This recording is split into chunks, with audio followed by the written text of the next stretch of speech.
expresses. Feast with thanksgiving and celebrate His love. Come to the table, enter His presence. Feast with thanksgiving and celebrate His love. This is the house of the Lord. The gates are open wide.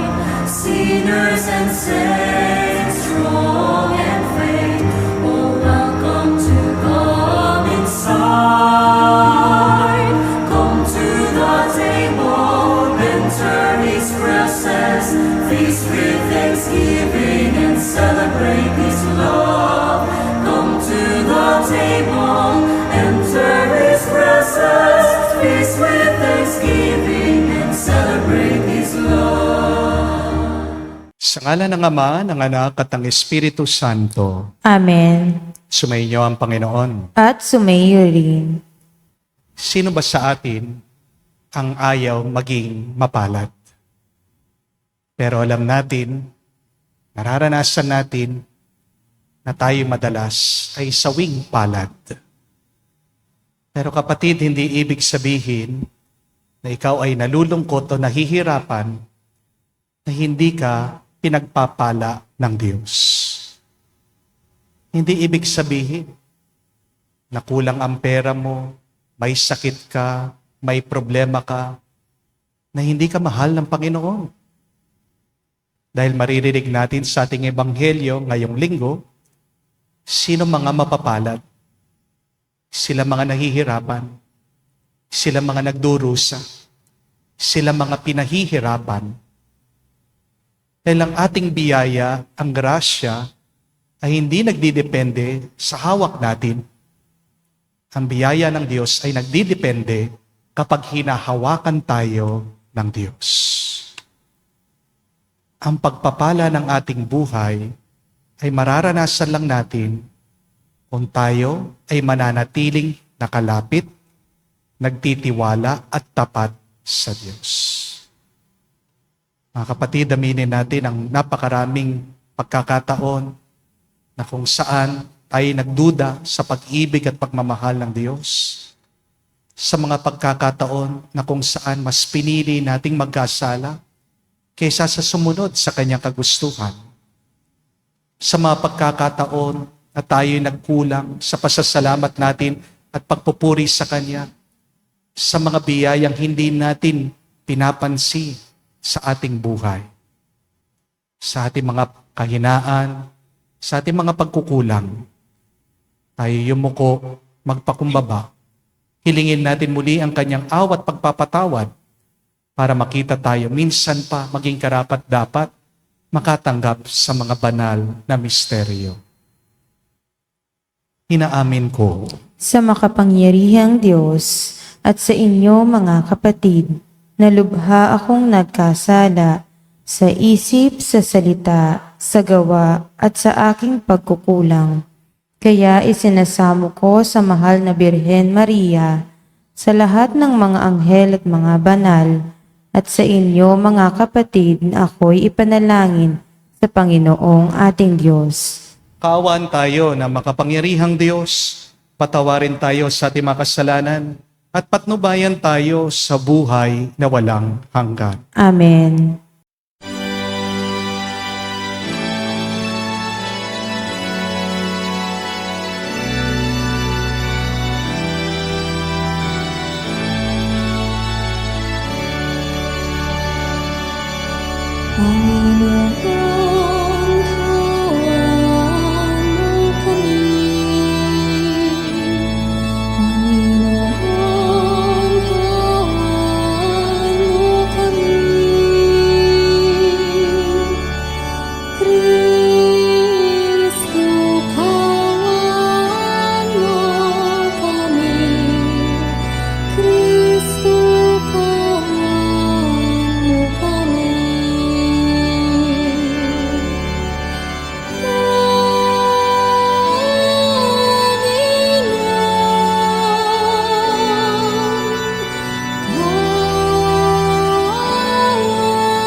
Gloria in excelsis Deo.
Manalangin tayo. Ama namin makapangyarihan, ipagkaloob mong kami makasamba sa iyo na may loobing taimtim na totoo. At kami rin naman naway magmahal sa aming kapwa-tao na may damdaming binubunsod ng iyong Espiritu. Sa pamamagitan ni Jesucristo kasama ng Espiritu Santo, magpas sa walang hanggan. Amen.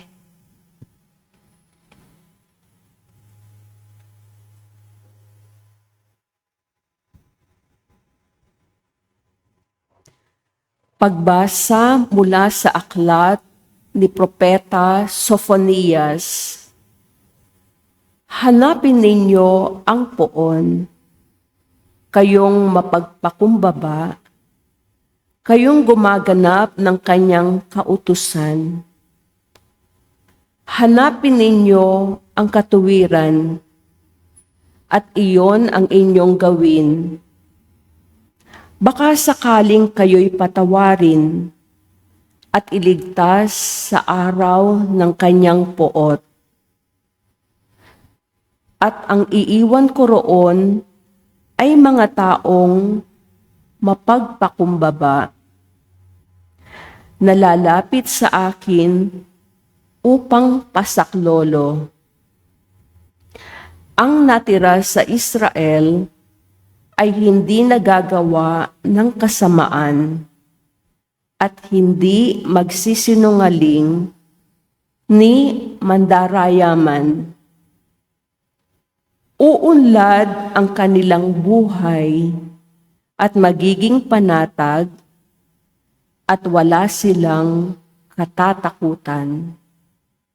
Ang salita ng Diyos.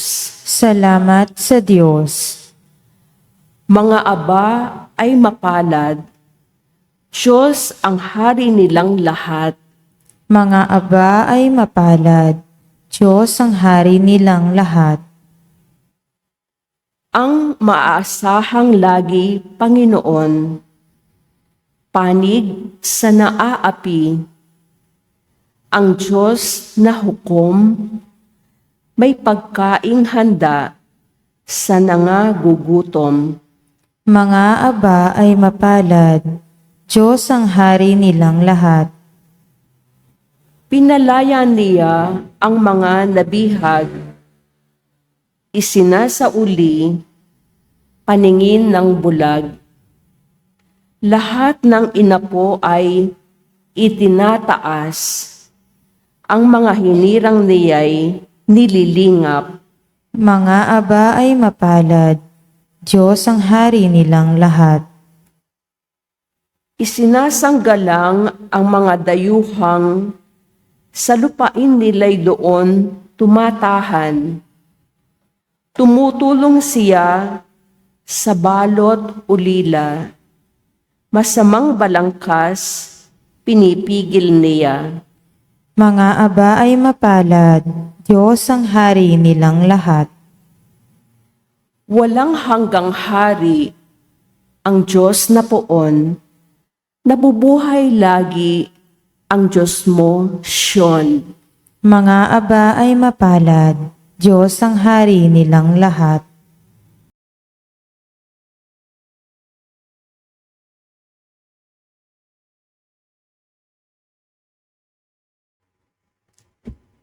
Pagbasa mula sa unang sulat ni Apostol San Pablo sa mga taga-Korinto. Mga kapatid, alalahanin ninyo ang inyong katayuan nang kayo'y tawagin ng Diyos. Iilan lamang sa inyo ang sa paningin ng sanlibutan ay marunong, makapangyarihan at maharlika. Subalit pinili ng Diyos ang palagay ng sanlibutan ay kahangalan, upang hiyain ang marunong at ang mahihina sa turing ng sanlibutan, upang hiyain ang malalakas. Pinili niya ang mga itinuturing na hamak, walang halaga at walang kabuluhan sa sanlibutang ito, upang pawalang halaga ang mga itinuturing na dakila ng sanlibutan. Kaya't walang maaaring magmalaki sa harapan ng Diyos.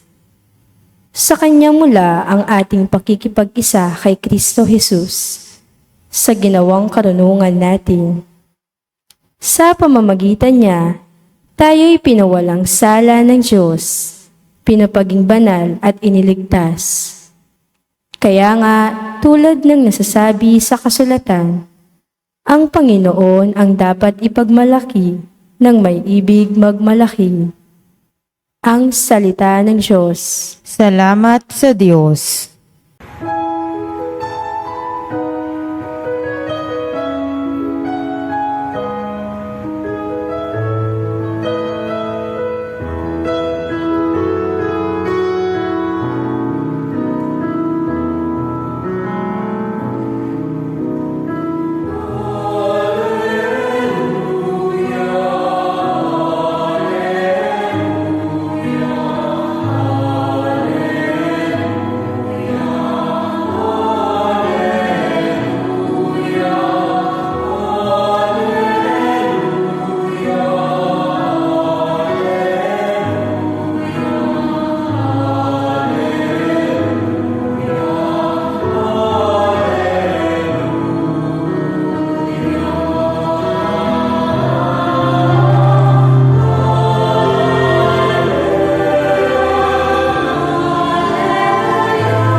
Magdiwang kayo't magsaya, sa langit ay liligaya, gagantimpalaan tuwina. Aleluya, aleluya. Sumainyo ang Panginoon. At sumaiyo rin. Ang mabuting balita ng Panginoon ayon kay San Mateo. Papuri sa iyo, Panginoon. Noong panong yun, nang makita ni Jesus ang napakaraming tao, umahon siya sa bundok. Pagkaupo niya ay lumapit ang kanyang mga alagad at sila'y tinuruan niya ng ganito. Mapalad ang mga aba na wala nang inaasahan kung hindi ang Diyos, sapagkat makakasama sila sa kanyang kaharian. Mapalad ang mga nahahapis, sapagkat aaliwin sila ng Diyos. Mapalad ang mga magpakumbaba, sapagkat tatamuhin nila ang pinangako ng Diyos. Mapalad ang mga nagmimithing makatupad sa kalooban ng Diyos, sapagkat ipagkakaloob sa kanila ang kanilang minimithi. Mapalad ang mga mahabagin, sapagkat kahahabagan sila ng Diyos. Mapalad ang mga may malinis na puso, sapagkat makikita nila ang Diyos. Mapalad ang mga gumagawa ng daan sa ipagkakasundo, sapagkat sila'y ituturing ng Diyos na mga anak niya. Mapalad ang mga pinag-uusig dahil sa kanilang pagsunod sa kalooban ng Diyos, sapagkat makakasama sila sa kanyang kaharian. Mapalad kayo kapag dahil sa akin, inaalimura kayo ng mga tao, pinag-uusig, pinagwiwikaan ng lahat ng uri ng kasamaan na pawang kasinungalingan. Magdiwang kayo at magalak, sapagkat malaki ang inyong gantimpala sa langit. Mga kapatid, ang mabuting balita ng ating Panginoon. Pinupuri ka naming Panginoong Hesukristo. Magandang araw po muli sa inyong lahat. Pakigreet nyo naman po mga katabi nyo. Happy Sunday, no? Happy Sunday po. Sino po sa inyo ang gustong maging mapalad? Taas ang paa. Ay, taas po ang kamay. Siyempre, tayo pong lahat, di po ba? Sino naman po sa inyo ang gustong maging sawing palad? Taas ang kamay. Wala. Pero, yan po ang masakit na katotohanan, di po ba? Meron tayong ninanais, pero iba ang ating tinatanggap. Gusto nating maging mapalad, pero bakit tayo'y sawing palad? Marami sa atin may iba't ibang hirap, problema at pagsubok na pinagdadaanan. Di po ba? Una po, alam ko marami sa inyo, sawing palad pagdating sa pera. Amen? Butas ang bulsa. Marami po ang natatakot. Baka mawalan sila ng bahay. Meron nangangamba, baka hatakin ang kanilang hinuhulugan at sasakyan. Meron din po na natatakot na maputulan ng kuryente. Paubos ng paubos ang pera. Walang kasiguraduhan saan hahanap ng pambayad araw-araw. Nung isang araw pa lang po, may bisita ako dito, Russian. Akala ko po magdodonate sa simbahan. Baliktad pala, ako palang magdodonate sa kanya. Estranghero, nagpapalimos. Gusto po tumira dito sa kumbento, makikitulog. Pero pasensya na po ha, nanguna yung kaba ko. Nagduda ako, baka Russian spy. Imbis na patulugin ko po dito sa kumbento, ang ginawa ko, nagbigay po ako ng pera, pinahatid ko sa Sogo. Huwag po kayong mag-alala, wala naman pong kasamang babae. Pero binayaran ko po yung hating gabi niya, buong gabi niyang stay doon po sa hotel. Isipin niyo po yun, foreigner, pero naghihirap. Kasi hindi naman ibig sabihin, nakatira ka sa ibang bansa, mayaman ka na. Di po ba? Minsan ganyan yung mentality natin sa mga kapatid nating nagtatrabaho sa ibang bansa, yung mga OFW. Akala natin, dahil sila ay nasa ibang bansa, mayaman na sila. Kaya nga pag umuwi sila dito, inuubos natin sila. Pinipiga hanggang matuyo. Kaya hindi nyo po masisisi yung mga kapatid nating OFW, ayaw umuwi. Ilang taon na nasa ibang bansa nagtitiis. Kasi Yung lahat ng inipon nila, kapag umuwi sila, isang iglap, mawawala. Kahit din po yung mga nagtatrabaho sa ibang bansa, sawing palad pagdating sa pera. Amen? Meron din po sawing palad sa kanilang relasyon. Bigla na lang iniwan ng kanilang asawa. Hiniwalayan ng kanilang mga minamahal. Inaway ng anak, naglayas sa bahay. Ayaw kausapin ang magulang. Minsan, ma-pride pa yung magulang. Ayaw din po makipagkasundo sa anak. Marami sa atin hindi pinagpala sa pag-ibig at pagmamahal. Amen? At alam ko din po, marami din sa inyo sawing palad sa kanilang kalusugan. Merong mga nabubulag na dahil sa diabetes. Merong mga napapagod na sa pagdadialysis. Meron din pong gumagapang sa sakit dahil na kanilang arthritis. Minsan kagising mo pa lang, ang sakit na ng iyong katawan. Hindi po ba? Lahat tayo gusto nating maging mapalad. Pero ang tanong, bakit tayo ay sawing palad? Minsan tayo nagtatanong sa Diyos at nagdadasal, Panginoon, paano ba maging mapalad? Panginoon, pagpalain mo naman kami. Lord, bless me and my family. But the question is, how?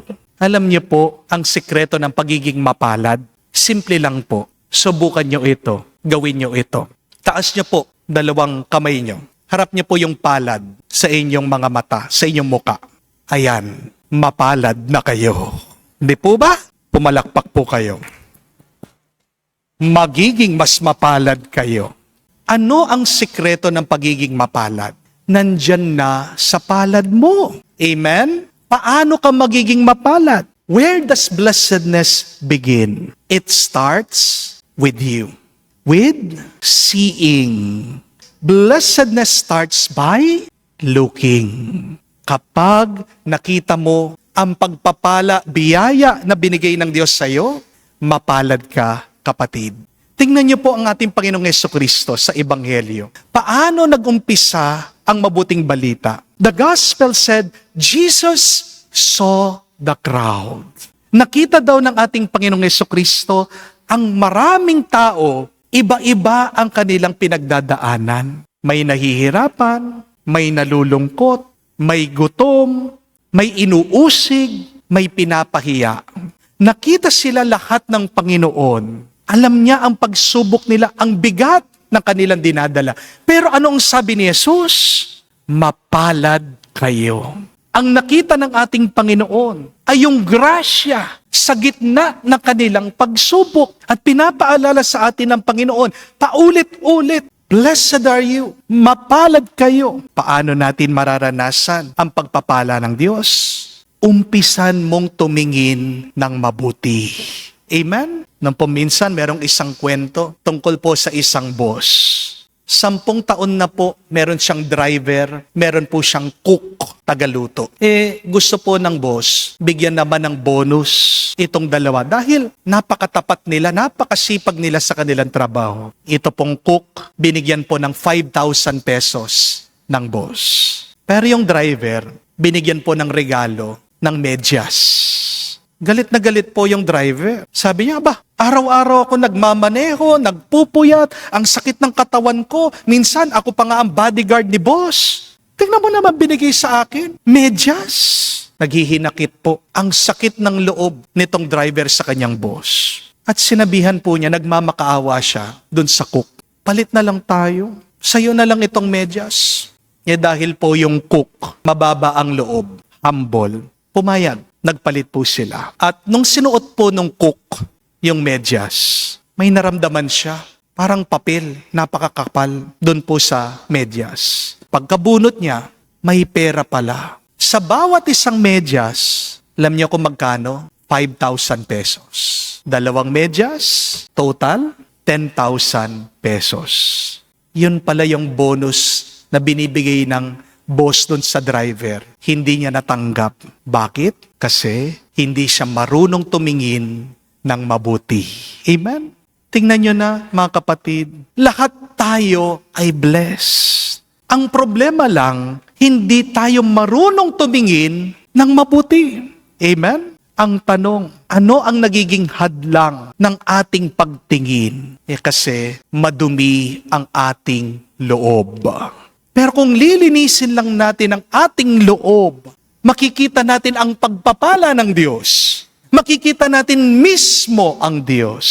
Kasi ano ang turo ni Kristo sa Ebanghelyo? Blessed are those with a pure heart. They shall see God. Kapag malinis ang loob mo, malinaw mong makikita ang pagpapala, ang biyaya ng Diyos sa iyo. Meron pong isang kwento din tungkol sa isang misis. Araw-araw na lang po nagrereklamo siya sa mister niya kasi nakikita niya yung sinasampay na mga nilabhan ng kanilang kapitbahay. At sabi ng misis, isang umaga sa kanya mister, tingnan mo, tinatapat pa dito sa ating bintana yung mga nilabhan ng ating kapitbahay. Ang dumi-dumi. Gusto ko nga minsan na kunin yung mga nilabhan niya, ako na lang maglalabang ulit. At ganyan siya maglaba? Hindi siya marunong maglaba. Ano ba naman yan? Kulay brown pa. Hindi ba niya nakikita ang dumi-dumi ng kanyang paglalaba? Tinignan po na mabuti ng mister. Alam niya yung ginawa ng lalaki. Tumayo po siya, kumuha siya ng basahan at pinunasan yung bintana. Luminaw. At sabi ng mister, tignan mo ulit. Napahiya yung misis. Ay, malinis pala. Ano talagang marumi? Yung bintana. Amen? Bakit madumi yung nakikita ng misis? Madumi yung kanyang salamin. At ano po ang salamin ng ating buhay? Yan yung ating pananaw. Yan yung ating puso at kalooban. Bakit puro na lang problemang nakikita mo sa buhay? Talaga bang puno ng problema at lungkot ang buhay na ito? Hindi. Ang problema talaga, puno ng lungkot at problema ang pananaw mo. Amen? Understand, my dear friends, that we see based on our perspective. Ang nakikita mo ay base sa iyong pananaw. Kaya nga po ang kasabihan, yung may-ari ng punerarya, ang palaging nakikita, patay. Di po ba? Yung barbero, anong palaging nakikita? Yung mahaba, yung buhok.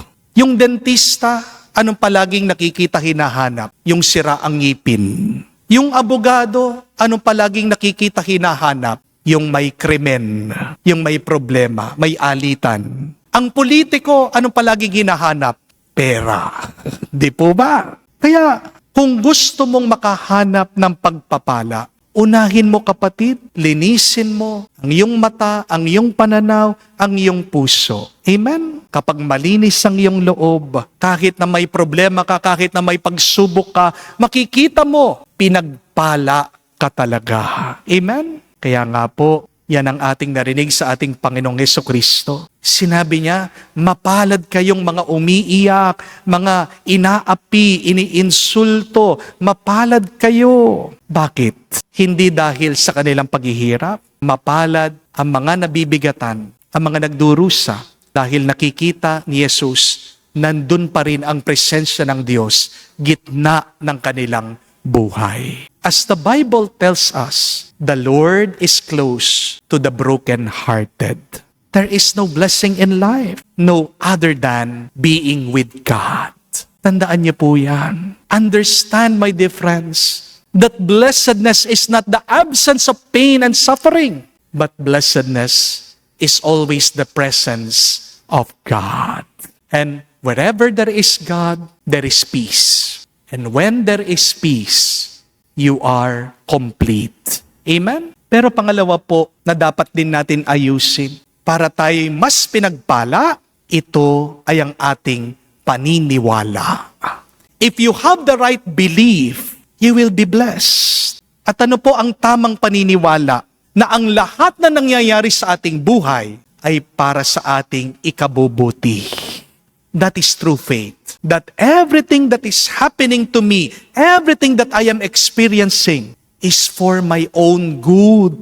Sabi po nila, ang buhay po ay parang karera ng mga kabayo. Tayo po yung mga kabayo. At ang Diyos, siyang nakasakay sa atin. Hindi po ba sa karera, para tumakbo ng mabilis ng matulin yung kabayo, ano pong gagawin ng rider? Di ba? Papaluin po niya yung puwet ng kabayo. Minsan yung kabayo, hindi po niya naiintindihan eh. Bakit ba ako pinapalo nito? Anong kasalanan ko sa kanya? Bakit niya ako pinaparusahan? Kasi ang sakit, ang hapdi. Kaya hindi mo masisisi yung kabayo, magwawala at magrereklamo. Hindi po ba? Pero kung naiintindihan lang nung kabayo, kung naniniwala siya, yung ginagawa sa akin, nitong nakasakay sa akin, ay para sa aking ikabubuti. Kaya ginagawa niya yan kasi gusto niya manalo ako. Sa tingin niyo po ba, sasakit pa ang loob niya? Hindi na. Di po ba? Hindi kasi naiintindihan nung kabayo bakit pinapalo siya. Kaya galit siya. Kaya lalo siyang nahihirapan. Kaya tandaan niyo po yan, mga kapatid. Ano man ang nararanasan mong hirap, pagsubok sa iyong buhay, yan ay palo ng Diyos. Opo, pero ang gusto lang ng Diyos ay manguna ka sa karera. Kaya ginagawa yan ng Diyos kasi gusto niya magtagumpay ka. Amen? Hindi po kinatutuwa ng Diyos na matalo tayo. Matatalo ka kung iiwas ka sa iyong pagsubok. Amen? Kaya sa susunod na makakaranas ka ng pagpapalo ng Diyos, imbis na maghinakit ka, magreklamo ka, malungkot ka, magpasalamat ka. Kasi yan ang paraan ng Diyos. Tinutulak ka niya papunta sa iyong tagumpay, papunta sa iyong finish line. Amen? Pero hindi mo makikita yon kung hindi ka naniniwala sa Kanya. Sabi din po nila, ang buhay po ay parang piso. May dalawang side ng ating buhay. Meron pong saya, meron pong hapdi. Merong magaan, meron din pong mabigat. Di po ba? Baka nakikita lang po natin sa ating buhay yung puro hapdi, puro hirap. At marami po sa atin, ano ang nais? Gustong takbuhan, gustong iwasan, gustong alisin yung mga sakit at hirap ng ating buhay. Pero subukan niyo po ito. Kumuha po kayo ng barya, 5 piso, 10 piso, 20 pesos. Burahin niyo po yung isang side ng piso. Burahin niyo po. Di ba ginagawa ng mga bata yan? No? Binubura sa semento. Ngayon, pag nabura na po yung isang side, punta po kayo sa tindahan, sa grocery, ibayad nyo. Ang tanong, tatanggapin po nila, yes or no? Hindi po. Bakit? Kasi binura mo yung halaga. Di po ba?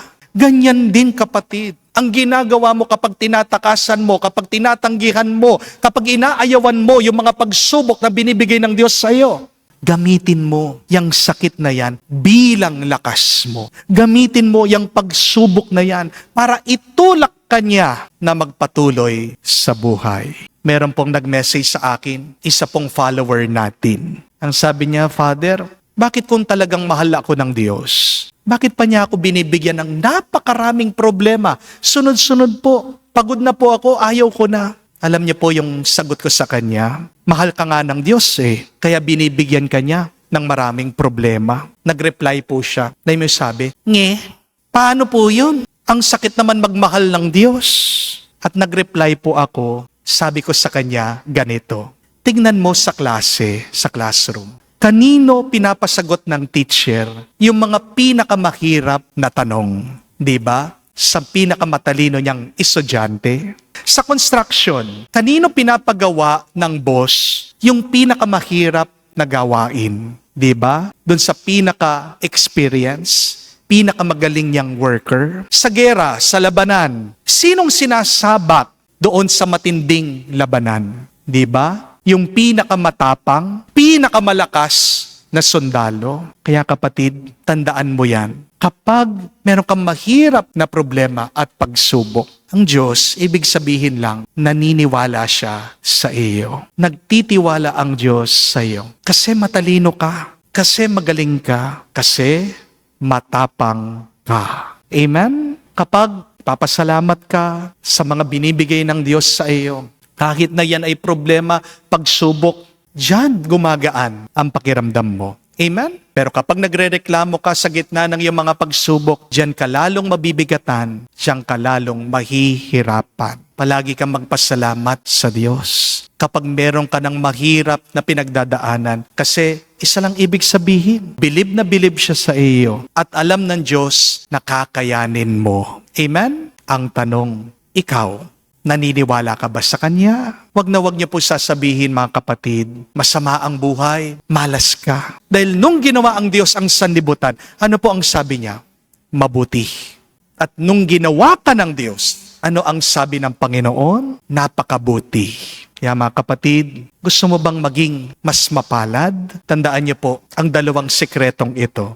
Una, tingnan mo ang mga pagpapala ng Diyos sa iyong buhay sa pamamagitan ng isang malinis na puso. At pangalawa, maniwala ka, ang Diyos ay mabuti. At lahat ng mga bagay, karanasan na binibigay niya sa iyo, ay para sa iyong ikabubuti. Sa susunod na malulungkot ka, tandaan mo, tignan mo ang mga palad mo. Pagsamahin mo sila. Diyan ka magiging mas makapangyarihan. Diyan ka makakatanggap muli ng lakas sa Kanya. Manalig ka, umasa ka, magpatuloy ka dahil mapalad ka na. At magiging mas mapalad ka kung magiging tapat ka sa Kanya dahil diyan Kanya gagabayan, diyan Kanya pupunuin ng grasya Niya. Dadaling Kanya di lang sa magandang buhay dito sa mundo, kundi sa buhay na walang hanggan. Amen. Tumayo po tayo, pahayag po natin ang ating pananampalataya sa Diyos. Sumasampalataya ako Sa Diyos amang makapangyarihan sa lahat, na may gawa ng langit at lupa, sumasampalataya naman ako kay Jesucristo, iisang anak ng Diyos, Panginoon nating lahat. Nagkatawang tao siya, lalang ng Espiritu Santo, ipinanganak ni Santa Mariang Birhen, ipinagpakasakit ni Poncio Pilato, ipinako sa krus, namatay inilibing, nanawag sa kinaroroonan ng mga yumao, nang may ikatlong araw, nabuhay namang uli, umakyat sa langit, naluklok sa kanan ng Diyos amang makapangyarihan sa lahat, doon nagmumulang paparito, maghuhukom sa mga nabubuhay at nangamatay na tao. Sumasampalataya naman ako sa Diyos Espiritu Santo, sa banal na simbahang Katolika, sa kasamahan ng mga banal, sa kapatawaran ng mga kasalanan, sa pagkabuhay namang muli ng mga namatay na tao at sa buhay na walang hanggan. Amen. Tinitiyak ni Jesus na inaalagaan ng Diyos ang mga mapagkumbaba at ang Kanyang pinaghaharian, ang namumuhay ayon sa mapapalad. Idalangin natin maging tapat tayo sa Kanya. Ating sabihin, Panginoon, dinggin mo kami. Panginoon, dinggin mo kami. Nawa ang simbahan, sa gabay ng kanyang mga pinuno, ay pahalagahan ang pagtatangi sa moral at espiritual kaysa sa pagkahilig sa kayamanang material. Manalangin tayo sa Panginoon. Panginoon, dinggin mo kami. Nawa ang mga nagdurusa para sa katarungan ay makatagpo ng lakas ng loob at kagalakan sa mga pamayanang Kristiyano. Manalangin tayo sa Panginoon. Panginoon, dinggin mo kami. Nawa ang mga nagtataguyod ng kapayapaan ay huwag panghinaan ng loob. Kahit mahirap ang kanilang ginagawa, manalangin tayo sa Panginoon. Panginoon, dinggin mo kami. Sa katahimikan po ng ating puso, sabihin natin, banggitin natin sa Diyos ang ating mga personal na pangangailangan. Panginoong Yesus, Ikaw ang huwaran ng mga mapapalad.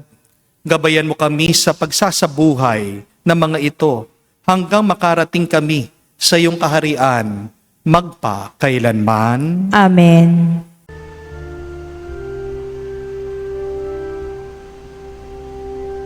Lord, we gather today in your house. We kneel down and pray. We ask for your mercy as we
us life. Send us your Spirit, the source of our lives, and together we will serve you with love. Manalangin kayo mga kapatid, para ang ating mga paghahain ay kalugdan ng Diyos amang makapangyarihan. Tanggapin nawa ng Panginoon itong paghahain sa inyong mga kamay, sa kapurihan niya at karangalan, sa ating kapakinabangan at sa buong sambayanan niyang banal. Ama naming lumikha, ang mga alay na ngayon aming inihahanda sa hapag na ito ng iyong dambana ay iyong tanggapin at gawaran ng pagpapala upang mapagsaluhan namin ang kaligtasan mong ginawa sa pamagitan ni Jesucristo kasama ng Espiritu Santo, magpa sa walang hanggan. Amen. Sumainyo ang Panginoon. At sumayo rin. Itaas sa Diyos sa inyong mga puso at diwa. Itinaas na namin sa Panginoon. Pasalamatan natin ang Panginoong ating Diyos. Marapat na siya ay pasalamatan. Ama naming makapangyarihan, tunay nga marapat ikaw ang aming pasalamatan sa pamagitan ni Jesucristo na aming Panginoon. Lubhang nabagbag ang kanyang loob sa pagkakamali ng tao sa sansinuko. Kaya minabuti niyang siya'y ipanganak ng birhem bukod mong pinagpala sa babaeng lahat. Sa labi ng imbing kamatayan, kami ay inagaw ng namatay mong anak. Sa pagkabuhay niya, kami kanyang binuhay upang kaugnayan namin sa iyo, huwag magwakas. Kaya kaisa na mga anghel nagsisiawit ng papuri sa iyo. Nang walang humpay sa kalangitan, kami nagbubunyi sa iyong kadakilaan.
Ama naming banal, ikaw ang bukal ng tanang kabanalan. Kaya't sa pamagitan ng iyong Espiritu, gawin mong banal ang mga kaloob na ito, upang para sa amin, maging katawan at dugo ng aming Panginoong Hesu Kristo. Bago niya pinagtiis ang kusang loob na maging handog, hinawakan niyang tinapay, pinasalamatan kanya, pinaghati-hati niya iyon, inabot sa kanya malagad at sinabi, tanggapin ninyong lahat ito at kanin.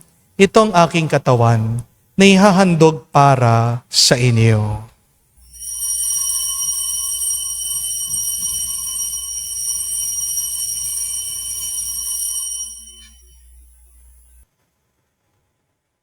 Gayon din naman, nung matapos ang hapunan, hinawakan niyang kalis. Muli kanyang pinasalamatan. Nabot niyang kalis sa kanyang malagad at sinabi, tanggapin ninyong lahat ito at inumin.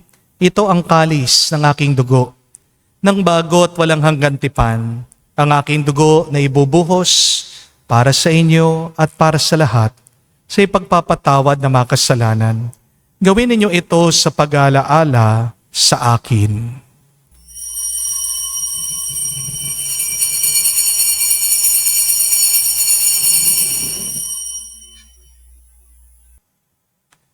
Ang misteryo ng pananampalataya.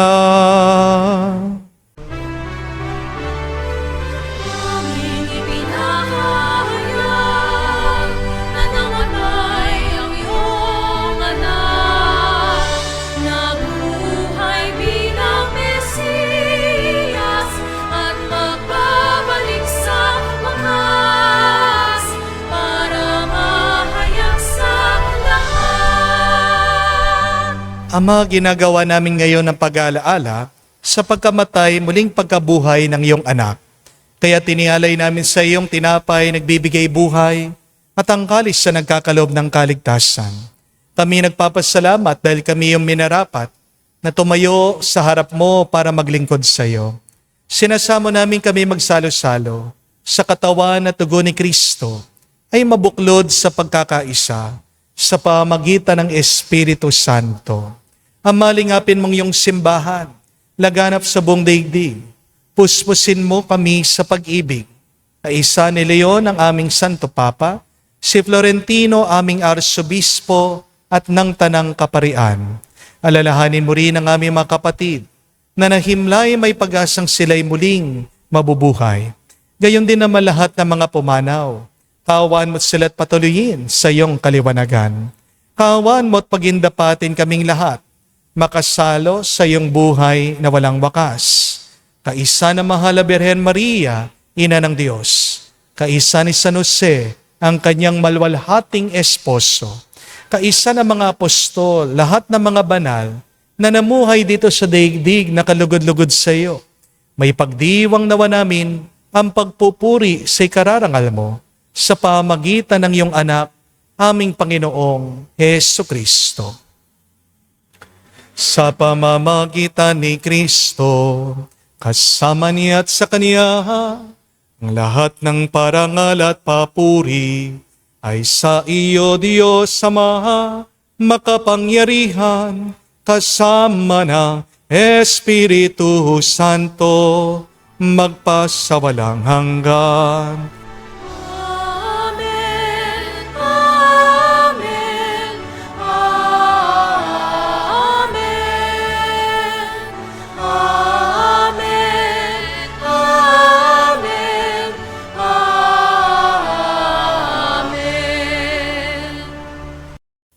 Sa nakagaling na utos sa turo ni Jesus sa Panginoon natin at Diyos, ipahayag natin ng lakas, loob.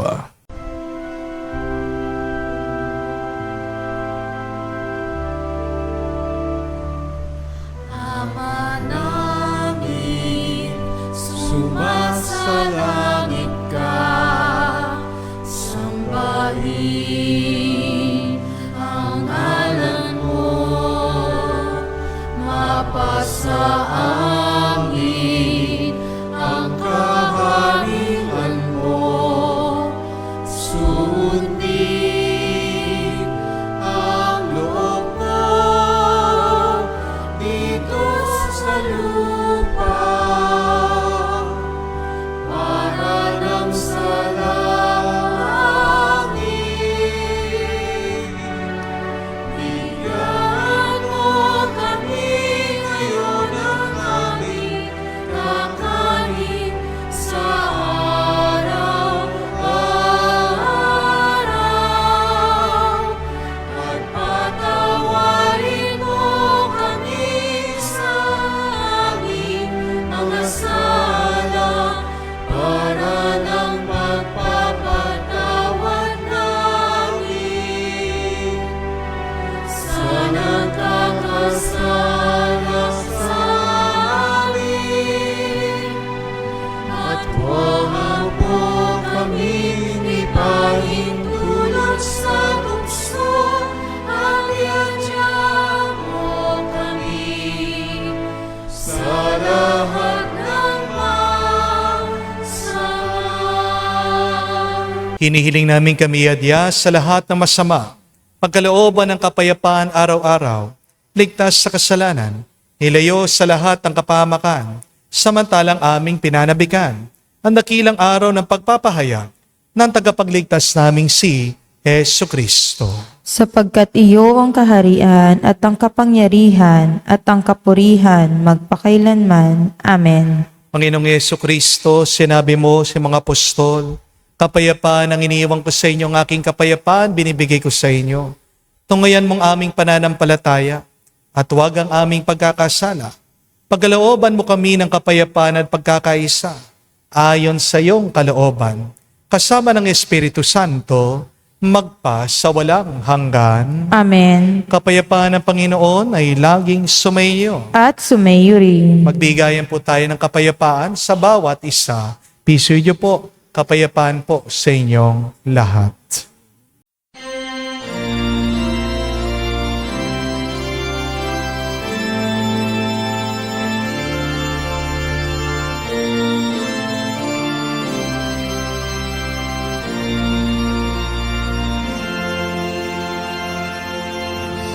Kordero ng Diyos na nagalis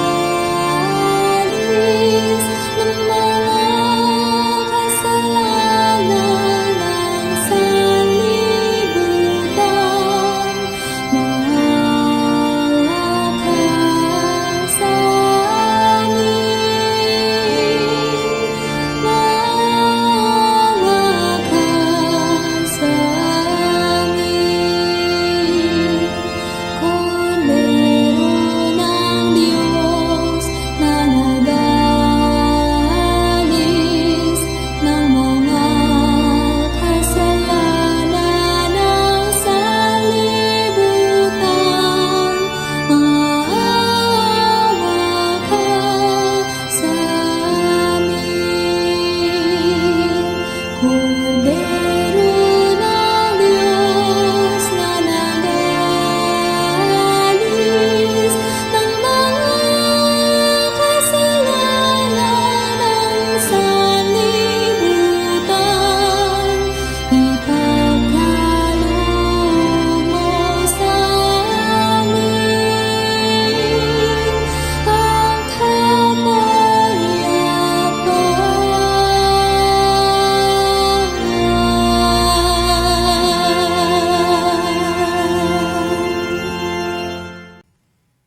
Mga kapatid, naririto ang ating Panginoong Jesucristo, ang Kordero ng Diyos.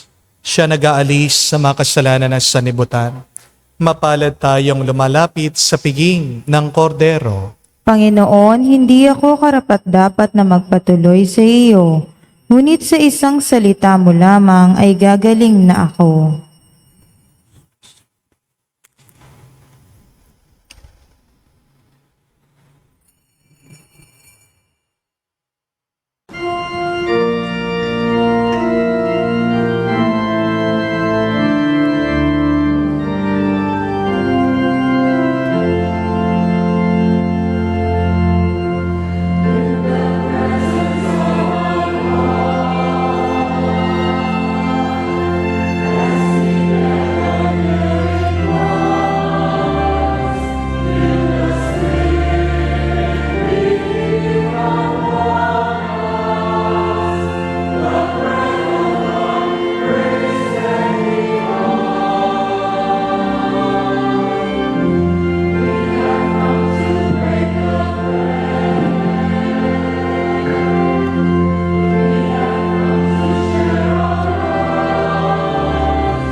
Inanyayahan ko po kayong lumuhod Sabay-sabay natin dasalin ang panalangin para sa mga may sakit. Panginoong Yesus, lumalapit po kami sa iyo ngayon upang idulog ang kagalingan ng mga may sakit. Haplusin niyo po sila at pagkalooban ng panibagong lakas upang sila ay muling makapaglingkod sa iyo. Patawarin niyo po sana sila sa kanilang mga kasalanan at pagkalooban din ng kagalingang pangkaluluwa. Amen. Sa katahimikan po ng ating puso, sabihin natin sa Diyos ang pangalan ng mga kapatid nating may sakit. Hilingin natin sa Diyos na pagalingin at bigyan ng kaginhawahan ang ating mga kapatid na dumadaan sa pagsubok sakit ng kanilang pangangatawan. Hinihiling namin ito sa ngalan ni Kristo, aming Panginoon. Amen. Panalangin para sa mga OFW. Ama, pinapanalangin namin sa iyong natatanging kahilingan ng lahat ng mga nagtatrabaho sa ibang bansa. Tulungan mo sila bawat sandali ng kanilang buhay habang nasa ibang bansa. Palakasin mo sila kapag pinanghihinaan sila ng kalooban. Pagalingin mo sila tuwing nagkakasakit. Aluin mo sila kapag nalulungkot sila. Ilayo mo sila sa anumang masama at kapahamakan upang magpatuloy sila lagi sa kanilang buhay. Mapahalagan nawa ng kanilang mga pamilya ang bawat sakripisyo nila sa ibang bansa upang wag masayang ang kanilang pagpapagal. Kaawaan at pagkalooban mo ng biyaya ang lahat ng mga OFW dahil sa iyo lamang aasa at wala ng iba pa. Ang lahat na ito ay aming sama-samang panalangin sa ngalan ni Jesus. Amen. Banal na muka ni Jesus. Kaawaan mo kami. Tumayo po tayo. Manalangin tayo. Ama naming mapagmahal, kaming nagsisipakinabang sa piging ng aming kinamtang kaligtasan, ay humihiling na iyong bigyang kaunlaran sa pananampalatayang wagas kailanman, sa tulong ng panunubos na ngayon iyong bigay, sa pamagitan ni Jesucristo, kasama ng Espiritu Santo, magpa sa walang hanggan. Amen. Tandaan niyo po mga kapatid, ang pagiging mapalad ay wala naman yan sa hinahawakan ng iyong palad. Yung mga binanggit ng ating Panginoon sa Ebanghelyo, wala silang hawak, kayamanan, kaginhawahan, o kapangyarihan. Pero bakit sila naging mapalad? Kasi sila'y nagpahawak sa palad sa kamay ng Diyos. Yun ang number 1. Para maging mapalad tayo, hindi natin kailangan humawak ng pera, hindi natin kailangan humawak ng kasikatan, hindi natin kailangan humawak ng kapangyarihan. Kailangan lang natin ay magpahawak tayo palagi sa Diyos. Pero pangalawa, kailangan na tumingin ka ng mabuti. Dahil kapag madumi ang iyong kalooban, kahit na meron ka ng biyaya, hindi mo makikita yan. Ano ang sabi ni Jesus? Ang mga may malinis na puso ay makikita ang Diyos, ang kanyang biyaya. Kaya araw-araw, magdasal tayo. Araw-araw, tayo po ay magkumpisal sa Kanya. Magpalinis tayo sa Banal na Espiritu. Dahil pag malinis, payapa ang iyong puso, kahit na meron kang problema, makikita mo yan ay biyaya. At pangatlo, kahuli-hulihan, magiging mapalad ka kung maniniwala ka na ang lahat ng nararanasan mo ay para sa iyong ikabubuti. Yung pagpapalo ng Diyos sa iyo, hindi naman parusa yan. Yan ay pagtutulak lang niya. Dahil gusto ng Diyos ikaw ay magwagi. Tandaan niyo din po, kapag binura mo, inalis mo yung iyong paghihirap, may kulang sa iyong buhay. Nababawasan ang halaga ng biyaya na pwedeng ipagkalob ng Diyos sa inyo. Kaya kung feeling nyo sawing palad kayo, muli, tingnan nyo ang dalawang palad nyo, pagsamahin nyo, magdasal kayo. Amen? Assignment ko po sa inyo, para mas pagpalain pa kayo, ay hawakan niyo ang kamay ng isang sawing palad. Tulungan niyo ang isang taong nahihirapan. Kahit na kayo'y nahihirapan, kapag kayo ay tumutulong sa ibang nahihirapan, nakikita yan ng Diyos at mas pagpapalain niya kayo, pupunuin kayo ng grasya, hindi lang para sa inyo, kundi para din sa iba. When you try to bless others who are in need, the Lord will give you more than enough. Amen? Pag tumutulong ka sa mga sawing palad, ikaw ay magiging mas mapalad. Sumainyo ang Panginoon. At sumayo rin. At kayo'y pagpalain ng Diyos, makapangyarihan sa lahat, sa ngalan ng Ama, ng Anak, ng Espiritu Santo. Amen. Ang ating misa'y natapos na. Pumayo kayo sa kapayapaan ni Kristo. Salamat sa Diyos.